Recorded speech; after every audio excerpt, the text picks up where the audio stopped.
Hello friends, welcome back. అందరికీ నమస్కారం. So, చాలా రోజుల తర్వాత నుంచి మళ్ళా కార్‌కి సంబంధించిన ఒక వీడియో చేస్తున్నా. అంటే కొద్దిగా బిజీ షెడ్యూల్ అవ్వడం వల్ల కొంచెం డిలే అవుతుంది. సో, మ్యాటర్ ఏంటంటే మనము కొత్త కార్ తీసుకున్నాం, ఖచ్చితంగా కార్‌తో పాటు స్పేర్ వీల్ ఇస్తా ఉంటారు. బట్ మనం బ్యాడ్ లక్ కొద్దీ ఎప్పుడైనా పంక్చర్ అయితే మనకి కార్ అయితే ఏదైనా తోలడం నేర్చుకుంటాం కానీ స్పేర్ వీల్ మార్చుకోవడం ఎలాగా అంటే ఏముంది, బోల్డ్ ఇప్పేసి టైర్ ఫిక్స్ చేసేసి బోల్డ్ బిగించేస్తాం అనుకున్నాం కానీ అది చాలా కొంచెం తెలియని వాళ్ళకి కష్టమైన పని, తెలిసిన వాళ్ళకి చాలా easy పననమాట.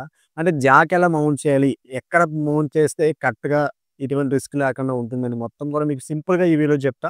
Each and every car కూడా ఒక చిన్న సైన్ ఉంటుంది. సైన్ ఫాలో అయితే చాలు.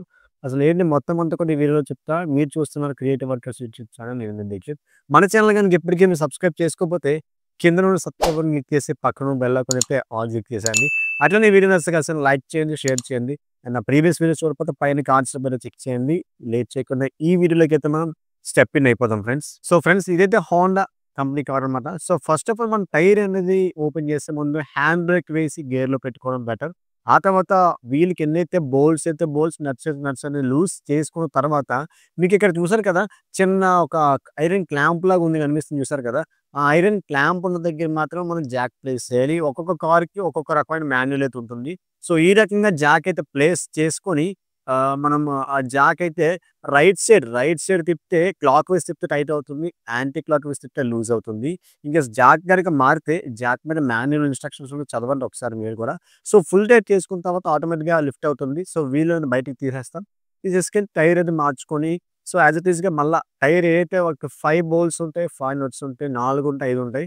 సో, వీల్ పెట్టుకొని ఆపోజిట్ సైడ్ మొత్తం అన్ని బోల్ట్స్ కూడా కరిపించిన తర్వాత మీడియం టైట్ చేసుకున్న తర్వాత జాక్ అనేది డౌన్ చేసేసుకోండి. సో, జాగ్ ఎట్లా తిప్పాలనట్లేదు, ఆ రింగ్ ఏమన్నా తగిలించి చూసారు కదా! ఇట్లా మన సింగిల్ హ్యాండ్‌తో నేను కెమెరా రికార్డ్ చేయడం వల్ల నాకు అవుతలేదు. సో, మీకైతే సింపుల్‌గా అవుతుంది.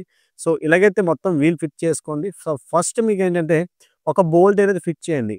దానికి ఆపోజిట్ అంటే ఈస్ట్, వెస్ట్ అపోజిట్ కదా! సో, అట్లనే ఈస్ట్, వెస్ట్ ఒకవేళ 5 బోల్ట్స్ ఉంటే ఈ రకంగా ట్రై చేయండి. 4 ఉంటే ఈస్ట్, వెస్ట్, నార్త్, సౌత్. ఓకేనా? కంప్లీట్‌గా అంటే జస్ట్ నార్మల్ టైట్ చేసేసి ఫుల్ టైట్ అక్కర్లేదు. జస్ట్ నార్మల్ టైట్ అపోజిట్ బిగించుకున్న తర్వాత మొత్తం అన్ని బోల్ట్స్ ఏవైతే ఉన్నాయో అన్ని బోల్ట్స్ కూడా ఫిట్ చేసేసుకొని నార్మల్ టైట్ చేసుకోండి. ఆ తర్వాత జాక్ అనేది కంప్లీట్‌గా డౌన్ చేసిన తర్వాత మీరు ఫుల్ టైట్ అయితే చేసుకోవచ్చు. ఎంత టైట్ ఉందన్నమాట. సో, ఇలాంటి వీడియోస్ కోసం మన ఛానెల్‌ని సబ్స్క్రైబ్ చేసుకొని పక్కనున్న బెల్ ఐకాన్ అయితే ఆల్ క్లిక్ చేసేయండి ఫ్రెండ్స్.